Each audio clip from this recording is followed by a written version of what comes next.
गुजरात में भूपेंद्र पटेल के नेतृत्व में सोमवार को होगा नई सरकार का गठन। भाजपा के केंद्रीय पर्यवेक्षकों की मौजूदगी में चुने गए विधायक दल के नेता राज्यपाल से मुलाकात कर सरकार बनाने का दावा किया पेश। कहा, समान नागरिक संहिता पर गठित समिति की सिफारिशों के आधार पर किया जाएगा काम। हिमाचल प्रदेश में कांग्रेस नेताओं के बीच आपसी अंतर्कलह के बाद मुख्यमंत्री पद के लिए सुखविंदर सिंह सुक्खू के नाम का हुआ ऐलान। रविवार सुबह 11 बजे होगा शपथ ग्रहण। मुकेश अग्निहोत्री होंगे उप मुख्यमंत्री। सीएम पद की दावेदार प्रतिभा सिंह के समर्थकों ने किया हंगामा।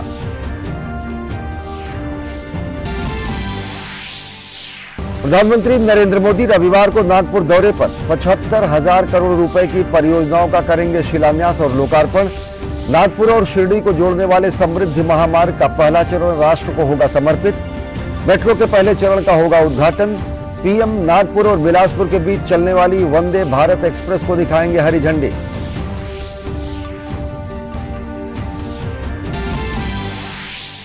प्रधानमंत्री नरेंद्र मोदी रविवार को गोवा में लगभग 2,870 करोड़ रुपए की लागत से विकसित मोपा अंतर्राष्ट्रीय हवाई अड्डे का करेंगे उद्घाटन। नवी विश्व आयुर्वेद कांग्रेस के समापन समारोह को भी करेंगे संबोधित। 3 राष्ट्रीय आयुष संस्थानों का भी होगा उद्घाटन। राष्ट्रपति द्रौपदी मुर्मू ने जलवायु परिवर्तन के कारण पिछले कुछ सालों में दुनिया भर में आई प्राकृतिक आपदाओं पर जताई चिंता। राष्ट्रीय मानवाधिकार आयोग द्वारा आयोजित 74वें मानवाधिकार दिवस समारोह में लिया हिस्सा। कहा, एनएचआरसी ने मानवाधिकार की रक्षा को बढ़ावा देने के लिए किया है सराहनीय काम। पहली बार फुटबॉल विश्व कप के सेमीफाइनल में पहुंचा मोरक्को। तीसरे क्वार्टर फाइनल में बड़ा उलटफेर करते हुए पुर्तगाल को दी 1-0 से मात।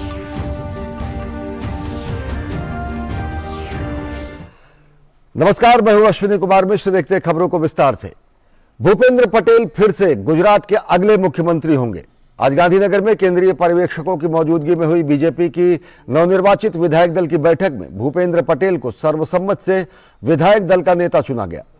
बैठक के बाद भूपेंद्र पटेल ने गुजरात के राज्यपाल से मिलकर सरकार बनाने का दावा भी पेश कर दिया। 12 दिसंबर को दोपहर 2 बजे गुजरात में नई सरकार का शपथ ग्रहण होगा। सरकार में शामिल किए जाने वाले मंत्रियों के नाम पर मंथन जारी है।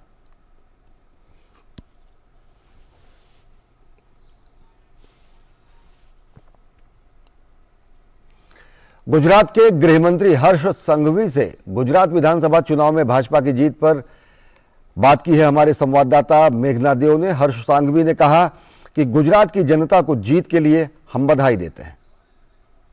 हमारे साथ हर्ष संघवी मौजूद हैं। सर, बहुत बड़ा जन समर्थन भारतीय जनता पार्टी को नजर आया है, खासकर सूरत में जहां बहुत दावे हो रहे थे, सारे लिखित दावे फेल हुए।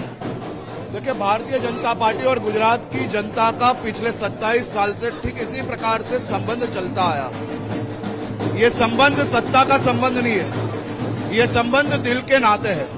जिस प्रकार से मोदी जी के संबंध कश्मीर से लेकर कन्याकुमारी तक प्रत्येक गांवों में हर एक नागरिकों के साथ दिल के संबंध है, ठीक उसी प्रकार से गुजरात के हर एक गांव में मोदी जी के संबंध प्रधानमंत्री और नागरिकों वाले नहीं है, वो दिल के संबंध है जो उजागर हुआ है। आप ये गृह मंत्री की जिम्मेदारी आगे मंत्रिमंडल की, ये जो आज विधायक दल की बैठक है, मैं भारतीय जनता पार्टी का कार्यकर्ता हूं, एक श्रेष्ठ कार्यकर्ता बनने का हमेशा प्रयत्न करूंगा। बहुत बहुत धन्यवाद। सूरत से सांसद और केंद्र में रेल राज्य मंत्री दर्शना जरदोश ने कहा कि गुजरात में जीत भाजपा के भरोसे की जीत है। दर्शना जरदोश से बात की हमारी संवाददाता मेघना देव ने। दोष और सूरत से लोकसभा सांसद है मैम। सबसे अहम बात, सूरत में जहां पर इतने बड़े दावे किए जा रहे थे, बहुत बड़ी पटकनी आम आदमी पार्टी को क्या? नहीं, इसके लिए हम लोग तैयार थे। मैं एक भी दिन हम लोगों ने ऐसा नहीं स्टेटमेंट निकला होगा कि हमारी एक भी सीट जाएगी, क्योंकि 2017 के रिकॉर्ड देखेंगे तब भी पता चल जाएगा कि उस समय भी खुद राहुल गांधी जी ने वहां आके राजनीति करी थी जीएसटी के नाम पर।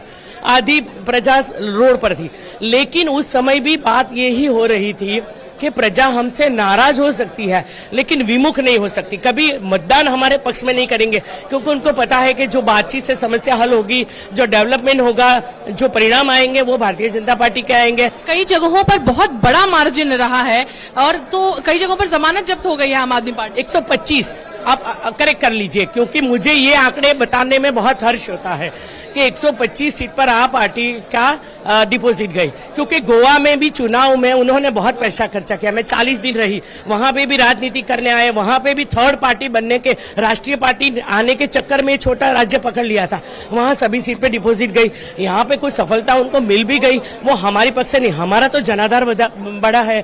जिस तरह से हम लोगों ने हमारे वोट शेयर में गेन किया है, तो ये सब सारी चीजें भारतीय जनता पार्टी के ऊपर भरोसे की सरकार की जीत है। बहुत बहुत धन्यवाद दर्शना जी बात करने के लिए। गुजरात की लिंबायत सीट पर भारतीय जनता पार्टी की विधायक संगीता पाटिल ने जीत के लिए गुजरात के सभी लोगों का आभार जताया है। संगीता पाटिल से बात की हमारी संवाददाता मेघना देव ने।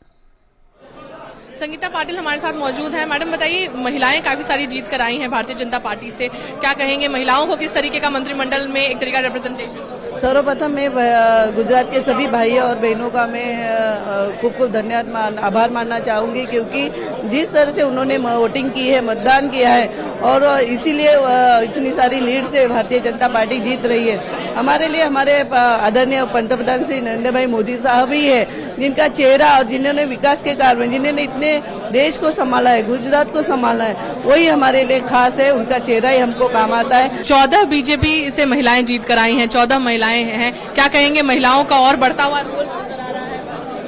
जरूर से जो महिलाओं को कुछ पार्टी जो ये करती है, जवाबदारी देती है, तो हम तो भारतीय जनता पार्टी के कार्यकर्ता है, सदस्य है, जो पार्टी निर्णय करेगी वो हम शिरोमान्य रखेंगे। लिंबायत सीट से जीत कर आई हैं आप और आम आदमी पार्टी के कई दावे रहे थे, क्या कहना चाहेंगी? इतनी बड़ी जीत दर्ज की है सूरत में भी भारतीय जनता पार्टी।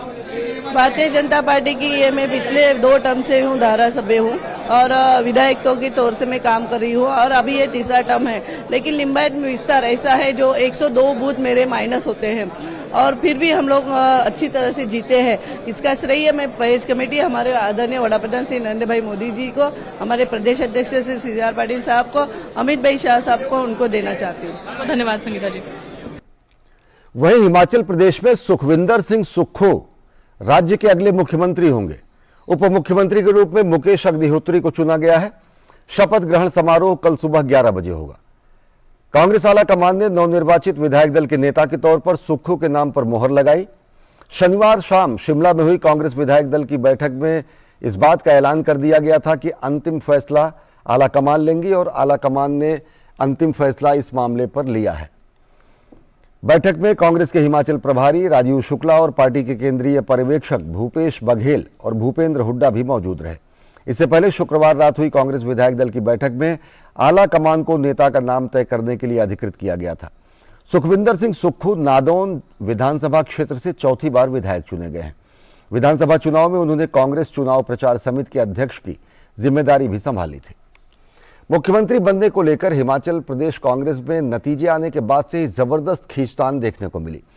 प्रदेश अध्यक्ष प्रतिभा सिंह के समर्थक उनको कमान सौंपे जाने की मांग कर रहे थे।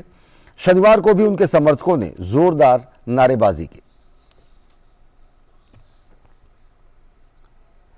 प्रधानमंत्री रविवार को महाराष्ट्र के नागपुर का दौरा करेंगे। प्रधानमंत्री नरेंद्र मोदी देश के सबसे बड़े एक्सप्रेसवे में से एक नागपुर और शिरडी को जोड़ने वाले 520 किलोमीटर लंबे समृद्धि महामार्ग के पहले चरण का उद्घाटन करेंगे। इसके अलावा प्रधानमंत्री Narendra Modi national institute of one health और नाग नदी प्रदूषण उपशमन परियोजना का शिलान्यास करेंगे और नागपुर मेट्रो के पहले चरण को राष्ट्र को समर्पित करेंगे। इसके अलावा भी प्रधानमंत्री नरेंद्र मोदी कई विकास के तोहफे नागपुर को देंगे। क्या हैं वो तोहफे, देखिए खास रिपोर्ट। प्रधानमंत्री नरेंद्र मोदी रविवार को अपने नागपुर दौरे के दौरान क्षेत्रवासियों को 75,000 करोड़ रुपए की परियोजनाओं की सौगात देंगे। इसमें प्रमुख रूप से नागपुर और शिरडी को जोड़ने वाले 520 किलोमीटर लंबे समृद्धि महामार्ग के पहले चरण का उद्घाटन शामिल है। समृद्धि महामार्ग या Nagpur Mumbai super communication expressway परियोजना देश भर में बेहतर कनेक्टिविटी और बुनियादी ढांचे को लेकर प्रधानमंत्री के दृष्टिकोण को साकार करने की दिशा में एक बड़ा कदम है। महाराष्ट्र के लिए महज बहुत ही इम्पोर्टेंट, बहुत ही महत्वपूर्ण उपलब्धि है। एक सबसे बड़ा इंफ्रास्ट्रक्चर प्रोजेक्ट देश में है। एक रोड प्रोजेक्ट 55,000 करोड़ का सिंगल प्रोजेक्ट, ये बहुत इंपॉर्टेंट प्रोजेक्ट है। नंबर 1, ये भारत के सबसे लंबे एक्सप्रेस वे में से एक है, जो महाराष्ट्र के 10 जिलों और अमरावती, औरंगाबाद और नासिक के प्रमुख शहरी क्षेत्रों से होकर गुजरता है। ये एक्सप्रेस वे आसपास के 14 अन्य जिलों की कनेक्टिविटी को बेहतर बनाने में मदद करेगा। मेरा जन्मभूमि और मेरी कर्मभूमि नागपुर शहर है और अपने शहर को विकसित होते हुए देखना, ये तो मेरा सौभाग्य है कि मैं अपने देश को, अपने शहर को बहुत सालों से धीरे धीरे विकसित होते हुए देख रही हूँ। यहाँ से नागपुर से एकदम निकले हम, कोई बॉम्बे जाने का था तो 17-18 घंटे लगते थे। अभी जो समृद्धि महामार्ग बना इसके लिए हमको 8 से 8.5 घंटे लगने वाले हैं। एक समय बचने वाला है और अच्छे से बना हुआ हाईवे से एक्सीडेंट और नागरिक की सुरक्षितता का एश्योरेंस बढ़ जाता है। इस समृद्धि महामार्ग पर अगर देखा जाए तो वाइल्ड लाइफ स्ट्रक्चर्स बनाए गए हैं। वाइल्ड लाइफ स्ट्रक्चर एक ऐसे स्ट्रक्चर्स है जहां से जो जानवर है वो एक जो है हाईवे का छोर है, दूसरी ओर वो क्रॉस कर पाएंगे। तो इस प्रकार से जो मेरे पीछे आप देख पा रहे हैं, ये स्ट्रक्चर्स यहाँ पर बनाए गए हैं। इसे वाइल्ड लाइफ ओवरपास स्ट्रक्चर कहा जाता है। हालांकि कुछ स्ट्रक्चर्स वाइल्ड लाइफ अंडरपास मतलब हाईवे के नीचे से भी गुजरते हैं। प्रधानमंत्री national institute of one health और नाग नदी प्रदूषण उपशमन परियोजना का शिलान्यास करेंगे। राष्ट्रीय नदी संरक्षण योजना के तहत प्रदूषण उपशमन परियोजना 1925 करोड़ रुपए से अधिक की लागत से संचालित की जाएगी। प्रधानमंत्री Narendra Modi centre for research management and control of haemoglobinopathies Chandrapur को राष्ट्र को समर्पित करेंगे। उन्होंने इसकी आधारशिला 2019 में रखी थी। इसके साथ ही प्रधानमंत्री केंद्रीय पेट्रोकेमिकल इंजीनियरिंग और प्रौद्योगिकी संस्थान चंद्रपुर राष्ट्र को समर्पित करेंगे। प्रधानमंत्री एम्स नागपुर को भी राष्ट्र को समर्पित करेंगे।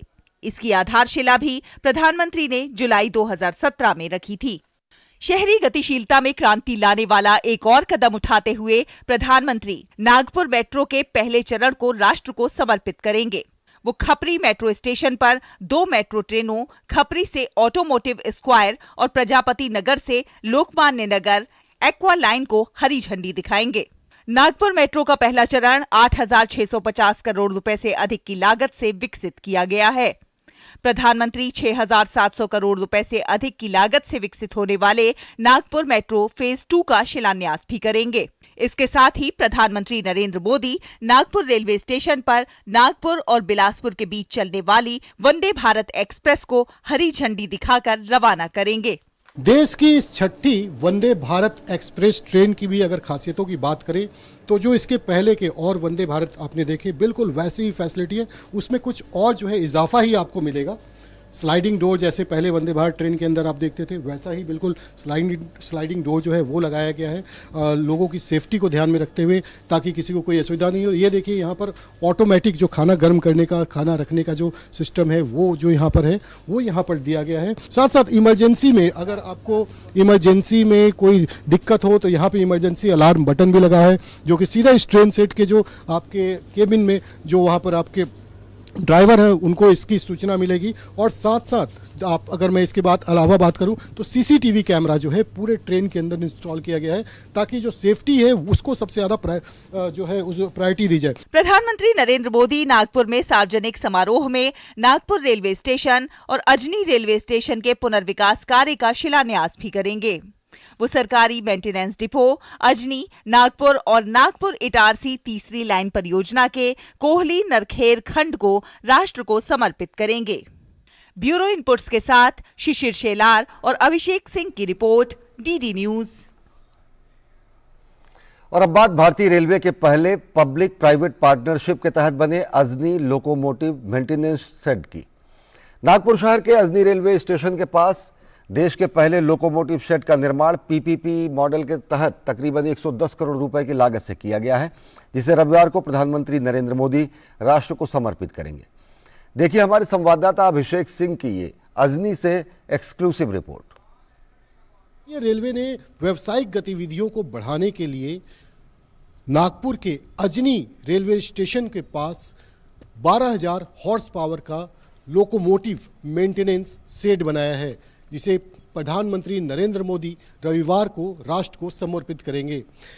12,000 हॉर्स पावर के इस तरीके के जो लोकोमोटिव्स होंगे, खास तौर पे इनका इस्तेमाल मालगाड़ियों के लिए किया जाता है और इनका रख रखाव, इनकी धुलाई से लेकर के जो सबसे एडवांस फीचर्स है, जो टेक्निक है, उसके जरिए यहाँ पर इनका मेंटेनेंस किया जाएगा।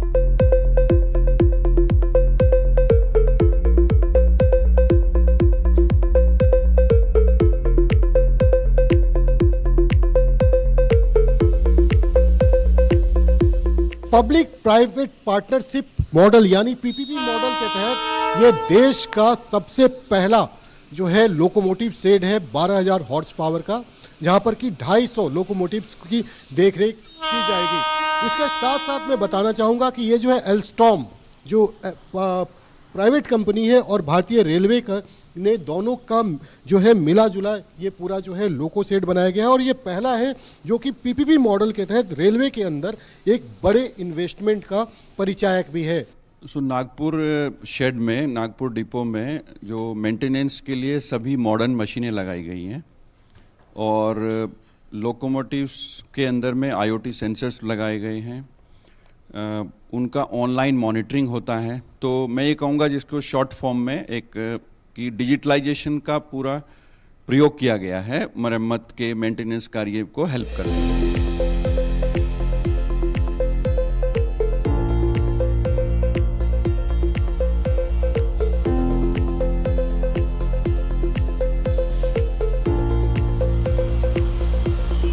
इस सेट की एक और बहुत बड़ी खासियत है कि जो भी लोकोमोटिव्स हैं पूरे देश के अंदर, यहाँ पर जैसा कि मैप पे देख रहे हैं कहाँ चल रहा है, उन्हें मॉनिटर किया जा सकता है। किस जगह पर है वो, उनकी कंडीशन कैसी है, इसकी यहाँ पर जो है IoT यानी कि इंटरनेट ऑफ थिंग एक नया टेक्निक यहाँ पर शुरू किया गया है, जिसके जरिए जो है देश के अंदर जो भी 12,000 HP के जो आपके लोकोमोटिव देश भर में चल रहे हैं, गुड्स ट्रेन को लेकर चल रहे हैं, एक जो लोकोमोटिव है वो रनिंग कंडीशन में फुल्ली ऑक्यूपाइड है, कुछ अनहेल्दी भी है, यानी कि यहाँ पर रेड दिखाएगा उसके अंदर कुछ टेक्निकल प्रॉब्लम है तो उसे शेड में भेजने की ज़रूरत है। कुछ जो है यहाँ पर जो रनिंग कंडीशन में, जैसे आप ये ग्रीन देख रहे हैं यहाँ पर वो रनिंग कंडीशन में, तो ये शेड निश्चित तौर पर एक बड़ा गेम चेंजर होगा, न सिर्फ सेंट्रल इंडिया के लिए बल्कि इससे जुड़ने वाले देश के अन्य हिस्सों के लिए भी। कैमरामैन शुभम शर्मा के साथ अभिषेक सिंह, डीडी न्यूज, नागपुर। प्रधानमंत्री नरेंद्र मोदी रविवार को गोवा में मोपा अंतर्राष्ट्रीय हवाई अड्डे का उद्घाटन करेंगे। खास बात यह है कि इस हवाई अड्डे की आधारशिला नवंबर 2016 में खुद प्रधानमंत्री नरेंद्र मोदी ने रखी थी। इस हवाई अड्डे को लगभग 2,870 करोड़ रुपए की लागत से विकसित किया गया है। इसे अस्थायी बुनियादी ढांचे की थीम पर तैयार किया गया है। इस हवाई अड्डे को लेकर हमारे संवाददाता तापस भट्टाचार्य ने मुख्य विकास अधिकारी वीके प्रसाद से खास बातचीत की। मैं इस वक्त गोवा के इस नए एयरपोर्ट के अंदर और यहाँ पे मेरे साथ मौजूद है वीके प्रसाद जो कि चीफ डेवलपमेंट ऑफिसर है इस पर्टिकुलर एयरपोर्ट के। सर, सबसे पहले तो ये जानना चाहेंगे कि बहुत एक्साइटेड है, लास्ट मिनट प्रिपरेशन चल रही है, प्रधानमंत्री नरेंद्र मोदी खुद यहाँ पे इसका उद्घाटन करने आएंगे, इनॉग्रेट करने आएंगे इस एयरपोर्ट का। Yes, हम लोग पूरा एक्साइटेड है। Last couple of months we are with all sleepless nights, we are working day and night. More than 5,000 आदमी के काम कर रहे हैं इधर, कर्मचारी इधर ऑल ओवर इंडिया से आया हुआ है and all are supporting us. आप सब तैयार है, लेकिन हम देख पा रहे हैं कि सर ये जो इसका एयरपोर्ट बना है बहुत ही शानदार है, इसमें लाइट भी बहुत आ रही है और ये ग्रीन फील्ड एयरपोर्ट भी है। ये ग्रीन फील्ड भी है, डेस्टिनेशन भी है।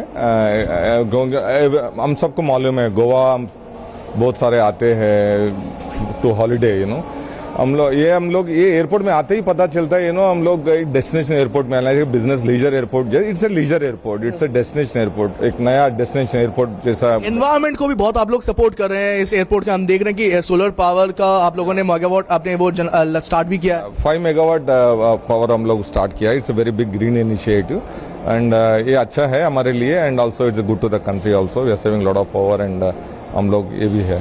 एक हम बात सुन रहे थे कि ये एयरपोर्ट ऐसा बनेगा कि शायद कार्बन न्यूट्रल भी बन जाए और एक जैसे प्रधानमंत्री का सपना है कि 2070 तक हम लोग कार्बन न्यूट्रल कंट्री बने, तो एक बहुत बड़ी पहल है इस एयरपोर्ट की।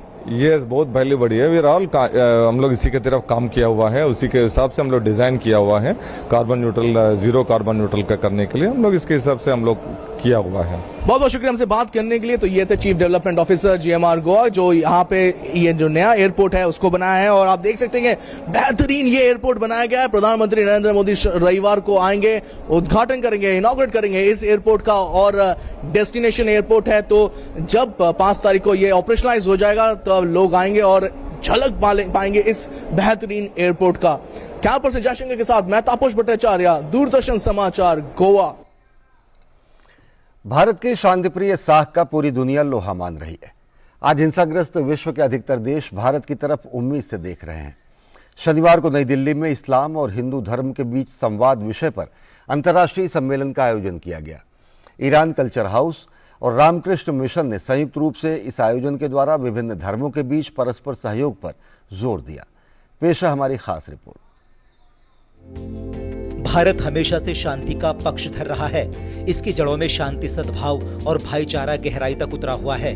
विविधता में एकता भारत के इसी सद्भाव का मजबूत उदाहरण है और यही इसकी शक्ति भी है। जब दुनिया धार्मिक अतिवाद और उन्माद का दंश झेल रही है, तब भी भारत शांति की डोर को मजबूती से थामे हुए है और यही कारण है कि मानवता आज भारत की तरफ देख रही है। शनिवार को ईरान कल्चर हाउस और रामकृष्ण मिशन ने संयुक्त रूप से नई दिल्ली में इस्लाम और हिंदू धर्म के बीच संवाद विषय पर अंतर्राष्ट्रीय सम्मेलन का आयोजन किया। सम्मेलन का उद्देश्य इस्लाम और हिंदू धर्म के अनुयायियों के बीच परस्पर सहयोग को बढ़ाना है, साथ ही कुछ असामाजिक तत्वों द्वारा दो धर्मों के बीच पैदा की गई खाई को पाटना है। आरएसएस के राष्ट्रीय कार्यकारिणी सदस्य डॉक्टर इंद्रेश कुमार ने बतौर मुख्य अतिथि अपने संबोधन में सभी धर्मों को एक समान बताया। जो इबादत के अक्षर थे, आज वो लड़ाई के हमलों में बदल गए। अल्लाहू अकबर इबादत थी और आज लड़ाई का नारा हो गया। जय श्री राम इबादत थी, लड़ाई का नारा हो गया। जो बोले सो निहाल, सत श्री अकाल, लड़ाई का नारा हो। ये लड़ाई के नारे नहीं थे। जंगे मैदान में भी इबादत रहेगी तो इंसान शैतान नहीं बनेगा, इंसान इंसान रहेगा। जंग लड़ेगा पर शैतान बनकर। रामकृष्ण मिशन दिल्ली के अध्यक्ष स्वामी शांतात्मानंद जी ने अपने अध्यक्षीय संबोधन में कहा कि सभी धर्मों का मार्ग एक ही है, तो फिर झगड़ा क्यों। उन्होंने कहा कि भारत की जड़ों में ही सांप्रदायिक सौहार्द है। In India there is only harmony. This harmony has come from outside. So today we are trying to tackle the problem disharmony. नहीं तो मान लीजिए Parsis, then Ahmadiyas, so many others, they all got settled in this country. There is no problem. See, मैंने भारत में आज there are 72 subsects of Muslim, वो दुनिया में कहाँ भी नहीं है। So you know these countries, this fabric itself is very different. हम लोग I see, so obviously ये भारत में रहने वाले सबको पहले समझना चाहिए, और जिस धर्म की अनुयायी भी हो, मैं पहले भारतवासी हूँ। सदियों से भारत और ईरान के बीच मैत्रीपूर्ण संबंध रहे हैं। दोनों देश सांस्कृतिक रूप से भी एक दूसरे से गहराई से जुड़े हुए हैं। बात जब भाषा की आती है तो संस्कृत और फारसी का संबंध किसी से छुपा नहीं है। दोनों भाषाओं की लिपि भिन्न है, लेकिन आत्मा एक है और यही कारण है कि बड़ी संख्या में हिंदू ग्रंथों का फारसी में अनुवाद किया गया है। इस अवसर पर श्रीमद् भगवत गीता का फारसी में अनुवाद की गई किताब का विमोचन भी किया गया। ये अनुवाद प्रोफेसर हीरालाल चोपड़ा ने किया है। उनके इस उत्कृष्ट काम के लिए तेहरान विश्वविद्यालय ने प्रोफेसर चोपड़ा को डीलिट की डिग्री प्रदान की है। नवादिश मेहदी, डीडी न्यूज, दिल्ली। दिल्ली के अंबेडकर इंटरनेशनल सेंटर में जे नंद कुमार द्वारा लिखित SWA struggle for national self food का विमोचन आरएसएस के सह सर कार्यवाह अरुण कुमार ने किया। इस मौके पर अनेक गणमान्य व्यक्ति उपस्थित रहे। केंद्रीय संसदीय कार्य और संस्कृति राज्य मंत्री अर्जुन राम मेघवाल ने चेन्नई स्थित कला क्षेत्र में आयोजित कार्यक्रम कलोत्सव में हिस्सा लिया। उन्होंने अपने संबोधन में कहा कि G20 सम्मेलन में जो भी कार्यक्रम चेन्नई में होने वाले हैं, उनमें कला क्षेत्र के विद्यार्थियों को भी मौका मिलेगा। कला क्षेत्र फाउंडेशन G20 के माध्यम से इंटरनेशनली प्लेटफॉर्म पे चला जाएगा। व्हाट इज कला क्षेत्र, ये अच्छा प्लेटफॉर्म मिलेगा आपको। SCO समिट भी यहाँ होंगी इंडिया में, तो उसका भी कोई फंक्शन हो सकता है।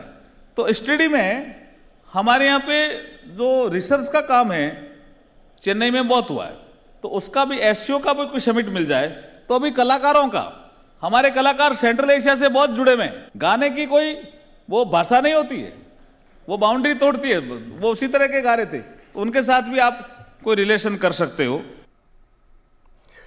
काशी विश्वनाथ मंदिर के पुजारी मनोज दुबे शास्त्री काशी तमिल संगमम के दौरान आने वाले अतिथियों का खास अंदाज में स्वागत कर रहे हैं।